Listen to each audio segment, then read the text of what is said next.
siku ya mwisho, wengi watalia na kushaga meno. Maajabu yatatendeka Yesu akirudi siku ya mwisho, wengi watalia na kushaga meno.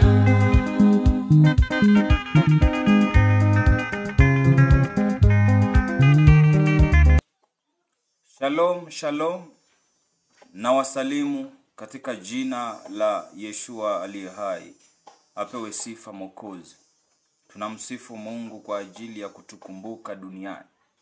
Lazima umsifu Mungu kwa ajili ya uokovu. Maana Mungu ana watu wengi aliowaumba, lakini amependelea ya kwamba uokoke, utoke katika maisha ya wanadamu wengine, naye apate kuishi nawe milele. Lakini ni wachache watakaosikiliza maneno haya. Kama tu nyakati za Nuhu. Nuhu alionekana mshamba. Nuhu alionekana asiye na hekima. Lakini mwishowe dunia ililia Nuhu aliokoka. Wengi walibisha wakasema Nuhu fungua. Nuhu akasema si mimi nilifunga, bali ni Bwana aliyefunga. Kwa hiyo usiwe kama wale watu kulilia nje ya safina ya kwamba nifungulie watakatifu. Watakuambia sisi tuliofunga, bali ni Bwana amefunga. Haleluya. Safina la siku za mwisho sio kama la Nuhu, lakini la Nuhu ni mfano wa hili. Hili ni safina la rohoni, safina ambalo linajengwa kwa moto wa Roho Mtakatifu. Naye atakayeingia ndani lazima awe amejawa na nguvu za Mungu ndani yake. Lazima awe sio mtu wa dunia. Watu wa dunia hawatauona uzima wa milele. Amini nawaambieni, jinsi giza lilivyo duniani nao wanailipenda giza, watapelekwa sehemu kuliko na giza, ambapo ni jehanamu ya moto. Maana wao ni rafiki ya giza, hawawezi wakaishi pamoja na nuru ya uzima. Yohana akasema ule mji hauhitaji jua wala mwezi. Maana yani ule mji hauhitaji jua wala mwezi.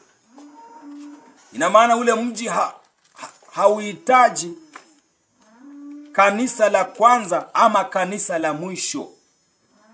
Yani ule mji hauhitaji kanisa ili mtu aishi utakatifu.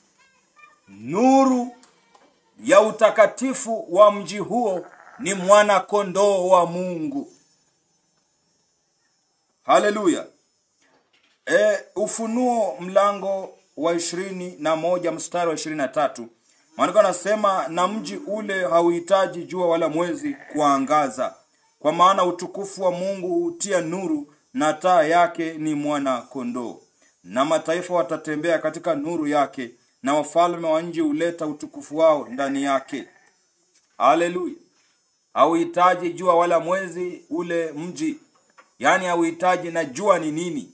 Enda kwenye kitabu cha Ufunuo 12 utapata yule mwanamke amevikwa jua, amesimama juu ya mwezi. Mwezi ni mwana wa Adamu wa kwanza, jua ni mwana wa Adamu wa pili. Yani ule mji hauhitaji ukombozi. Maana roho zinazoishi huko zilishakombolewa. Ndio maana kama wewe umetenda dhambi, kama bado wewe ni mwenye dhambi, hutauona mji ule. Maana ni kwa ajili ya watakatifu wa Mungu, watu wasioifuatisha dunia, watu wasioangalia mambo ya wanadamu, bali wayatazama mambo ya Mungu. Hiyo siku ni siku ya ajabu, ambapo dunia itastaajabu kwa utukufu wake. Mungu aliye hai akiwatoa kila mmoja na kuwapeleka katika ufalme wa Mungu. Haleluya, haleluya. Haleluya. Hapa chini utasikia akisema kwamba na ndani yake hakitaingia kamwe chochote kilicho kinyonge, wala yeye afanyaye machukizo na uongo, bali wale walioandikwa katika kitabu cha uzima cha mwana kondoo. Ukizifuata hizo njia tatu nilizokuambia. Sasa hivi najua mna miili ya usafi, bado mnang'ang'ana mnaelekea miili ya utakatifu. Mkishavaa hivyo mnavaa miili ya imani. Sasa unaandikwa kwenye kitabu cha mwana kondoo. Wewe ukifa ni mali ya Mungu, hata ukiishi ni mali ya Mungu. Vyote ulivyo navyo ni mali ya Mungu. Wewe mwenyewe ni mali ya Mungu. Watoto wako ni mali ya Mungu. Maana sasa Mungu itakuwa umeingiza DNA ya Mungu ndani ya familia yako. Utakuwa umeingiza DNA ya utakatifu ndani ya familia yako. It will start following. Itaanza kufata. Maana madhabahu ya Mungu, Mungu akitazama mbinguni, anauona madhabahu yake kwenye boma fulani. Anaona madhabahu yake mahali fulani. Anamuona mtakatifu wa Mungu. Kwa hiyo nuru ya Mungu, mtakatifu wa Mungu yupoje? Huyu ni mtu wa Mungu tu. Utamuona katika vikao vya wenye dhambi. Utamuona katika vibaraza vya waovu. Ni mtu asiyekaa barazani kwa waovu. Ni mtu ambaye hakai vijiweni. Ni mtu mpole tu. Neno la Mungu linaishi tu ndani yake. Hafati tamaa ya dunia. Hafati ulimwengu wa dhambi. Ni mtu mnyenyekevu. Ni mtu mtulivu. Ni mtu asiye na magenge ya dunia. Haleluya. Nasema bali chochote kilicho kinyonge, wala yeye afanyaye machukizo na uongo. Uongo ni nini? Uongo wa Mungu ni upi? Afanyaye injili za uongo. Yeye afanyaye injili za uongo. Yeye afataye mahubiri ya uongo.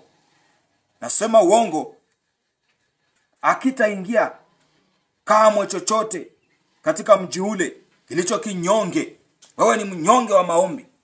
Wewe ni mnyonge wa kusoma neno. Utaingia kabisa. Wala yeye afanyaye machukizo. Machukizo ni dhambi. Uongo ni injili za uongo. Kama umehubiriwa kitu asichokihubiri Mungu, wewe unatenda machukizo. Lazima you unlearn and relearn the new holiness way. Hallelujah. Ufalme wa mbinguni unatekwa kwa toba na utakatifu. Repentance and holiness. Kuna tofauti ya toba na utakatifu. Toba ni kuacha dhambi na kumwomba Mungu akusaidie uache dhambi. Utakatifu ni kuishi maandiko na kumwomba Mungu akusaidie uishi maandiko. These two process will take you to heaven. Lakini lazima upitie mlango wa mwana kondoo. Lazima upitie mlango wa Yeshua Kristo wa mataifa upate kuokoka. Maana sasa hivi lango ni moja na li wazi. Lango ndiye Yeshua Kristo wa mataifa. Ndiye mtakayepita katikati yake, mkisikiliza sauti yake na kuelekea katika ufalme na nyumba ya milele. Ninyi mtapewa nyumba za milele. Yanamaanisha mtapewa miili ya milele. Maana nyumba hii ni ya kuharibika. Nyumba hii ni mfano wa nyumba ya umilele. Nyumba hii ni ya kutoweka muda mfupi. Hakuna ajuaye saa wala siku. Sisi wote tuko kama picha. Kifo ni kitu kizito. Kifo hakijui tajiri wala maskini. Kinamchukua maskini, kinamchukua tajiri, kinamchukua mrembo, kinamchukua kijana, kinamchukua mtoto, kinamchukua mzee, kinawachukua wale wanenao kwa lugha ribi kiari, kinachukua manabii, kinawachukua mitume, kinawachukua, kwa sababu ni njia ya uzima wa milele. Kwa hiyo tujiandae wakati ambao Mungu ataidhuru nyumba yetu na kutaka tuondoke katika mili hii. Tutakuaje? Umejiandaaje? Upoje katika safari hii ya uzima? Je, wewe unafuata tu mahubiri pasipo kuyatenda? Nina huzuni utamwona yule aliye mtakatifu. Haleluya. Maana dhambi ni kama mtu aliyeraruka vazi. Unachukua kiraka kipya unakiweka kwenye vazi mzee. Lazima hilo vazi litaonekana sio zuri.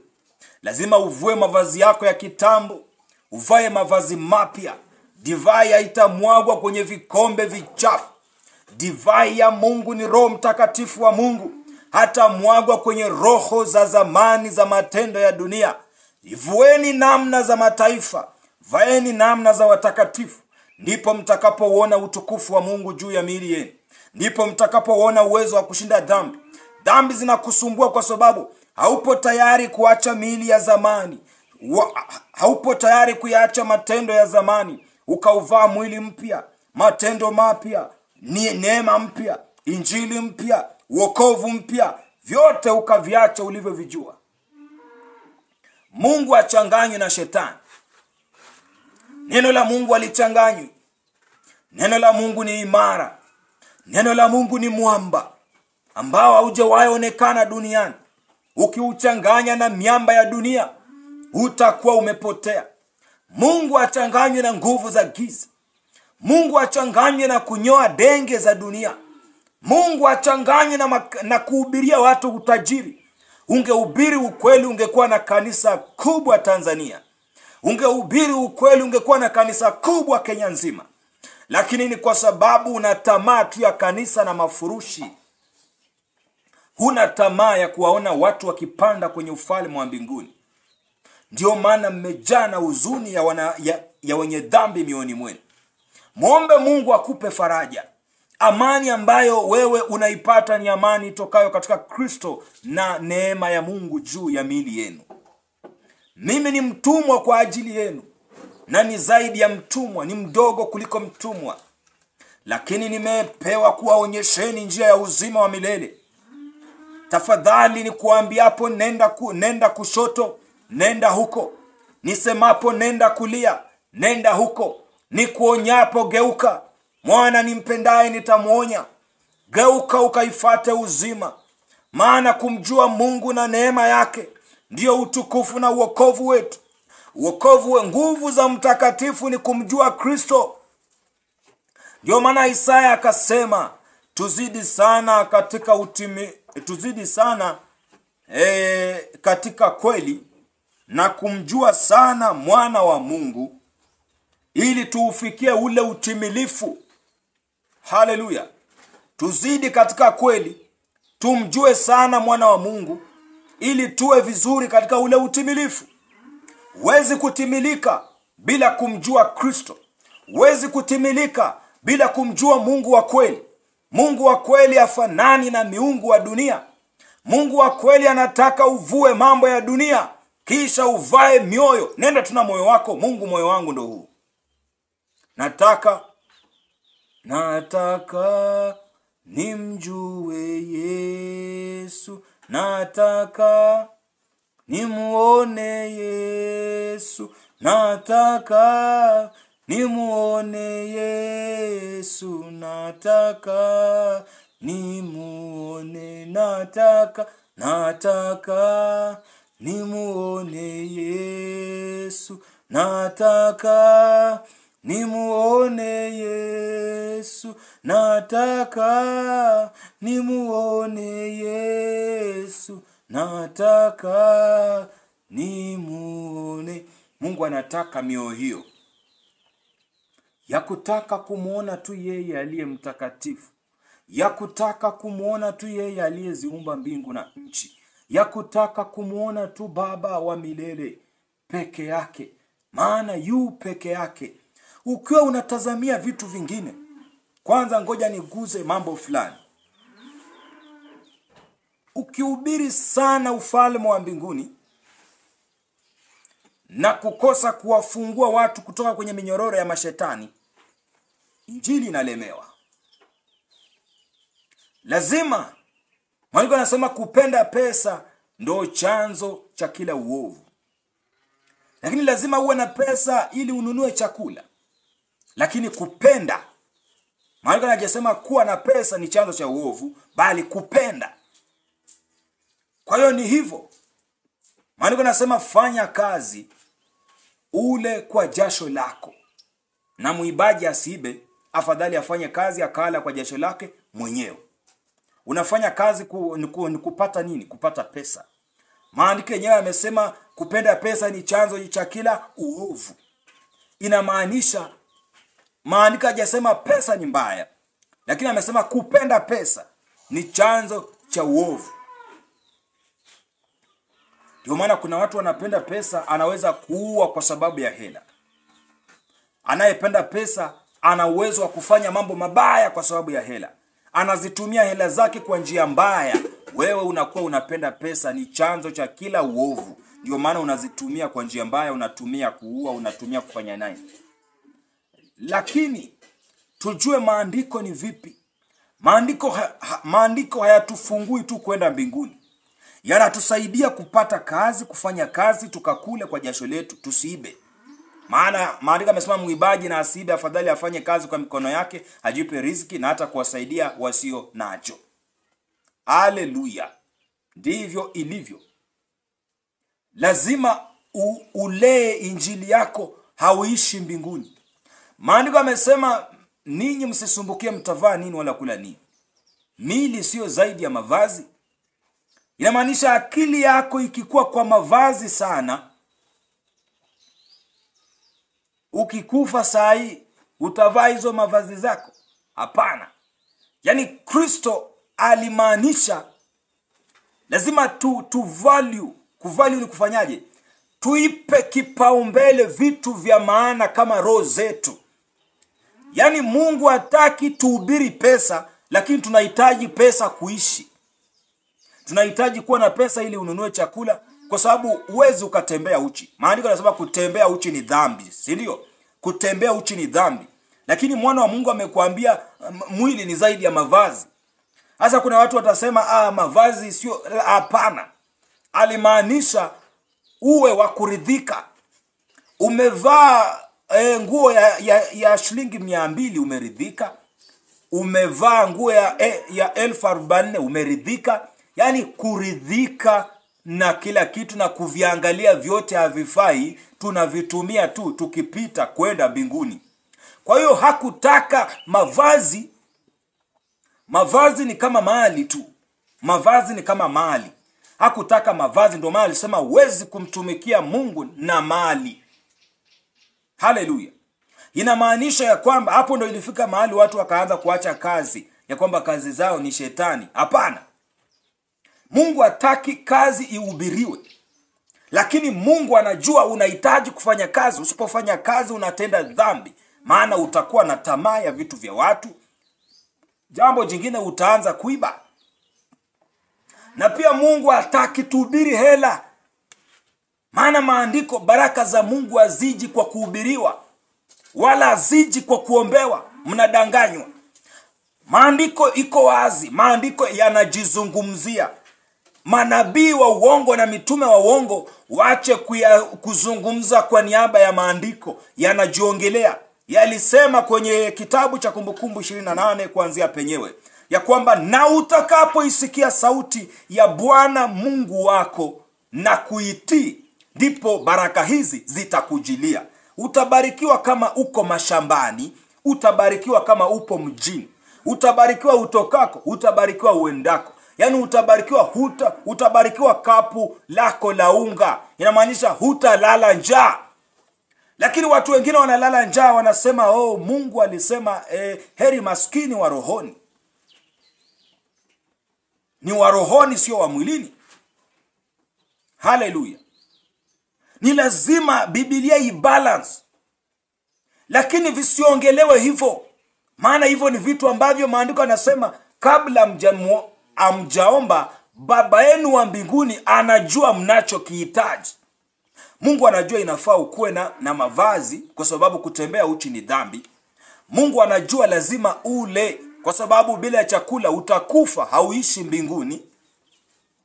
Mungu anajua ya kwamba lazima ufanye kazi ili upate hela. Mungu anajua ukiwa na hela utanunua chakula, utanunua mboga, utanunua mafuta, utanunua unga, utakula. Lakini Mungu hataki vitu hivyo vihubiriwe. Sauti ya Bwana ihubiriwe, ambaye ni maandiko. Maandiko yanazungumzia utakatifu. Utakatifu uhubiriwe, lakini vitu hivi vinatokana na watu kulishika neno la Mungu na kulitii. Lakini usiende kwa mhubiri na kuambia utabarikiwa na kufungulia watoto. Maandiko yanasema watoto wa tumbo lako watabarikiwa.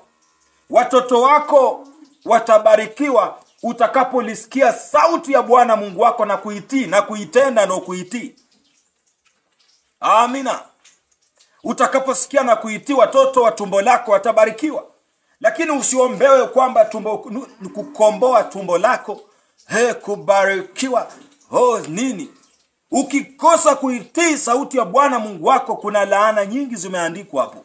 Na zinakuja kwa sababu wewe umeji-identify kama ni Mkristo. Kwa hiyo umemjua Mungu na ukakataa kuisikia sauti yake. Kwa hiyo laana zinaanza automatic. Ese baraba yaka na masede masika. Haleluya. Lazima tuwe tumebalance. Maana kuna eneo linalemewa. Usipoombewa mashetani ya kutoke, ufundishwe jinsi mashetani yanafukuzwa kwenye maisha yako, self deliverance.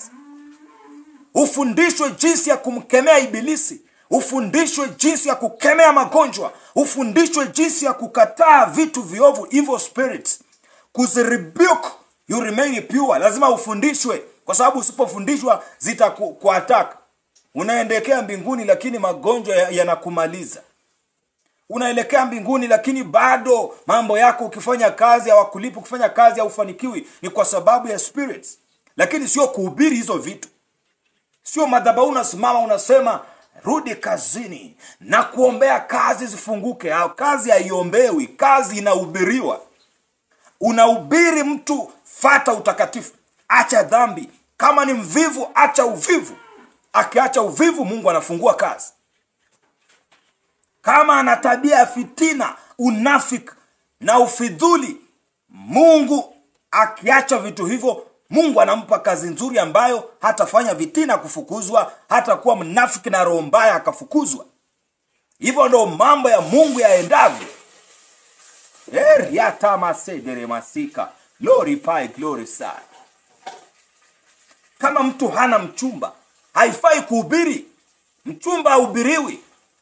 Adamu hakuhubiriwa ndoa ndiye akamuoa Hawa. Mtu huyu afundishwe aache usherati, aache uzinzi, aache ufuska. Ukiacha ufuska, utamuona Mungu sasa akikubariki na ndoa. Sio kuombewa ndoa kwamba na kuombea ndoa na vunja madhabahu ya nyumbani, sio ya kuoleka. Hakuna nothing like that. Kama yako kwamba kwenu watu waoleki, lazima ufundishwe neno la Mungu lina deliver. We have deliverance in the word of the Lord. Ukiomba tu vizuri, utaanza kuona neno la Mungu. Roho Mtakatifu, hata kama uneni kwa lugha, Roho Mtakatifu ataanza kukuelekeza kuvunja madhabahu hayo. Madhabahu ya kwenu yanavunjwa na wewe mwenyewe. Huyo pastor atoki kwenu. Yanavunjwa na wewe mwenyewe. Repentance and holiness is the only message that should be on the pulpit. Repentance and holiness is the only message that should be preached in the church.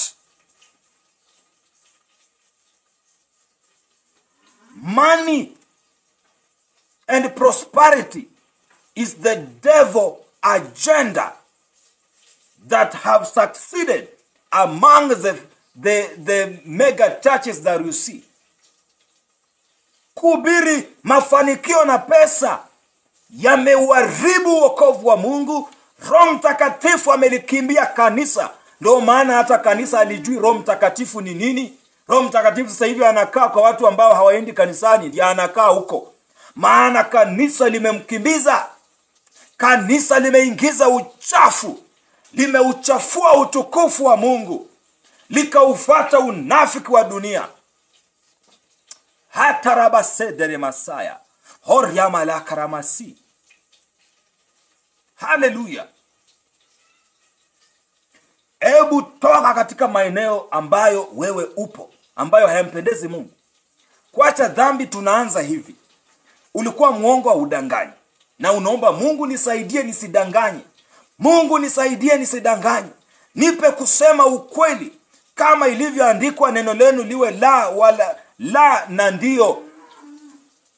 Kama ni msharati, Mungu nisaidie nisiwe msharati, niwe mwaminifu.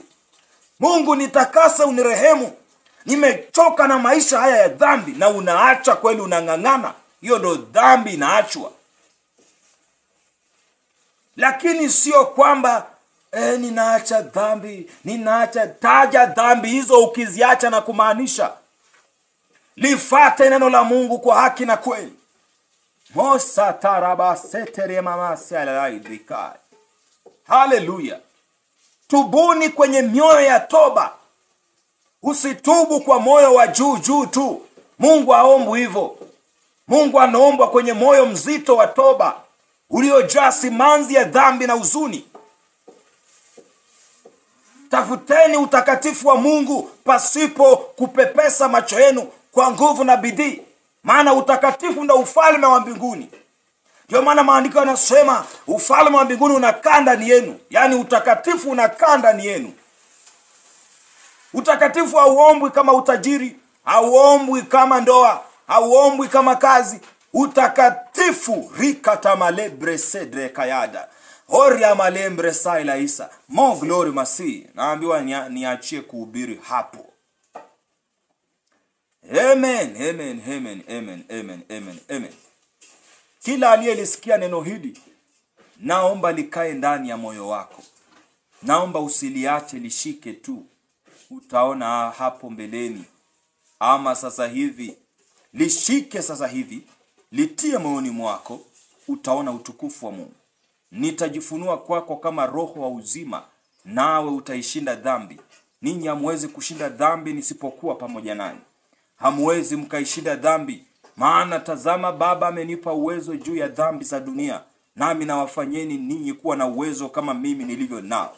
Ndio maana nawaambieni, nisipokaa pamoja nanyi hamwezi mkaishinda dhambi, maana dhambi zinakaa ndani yenu.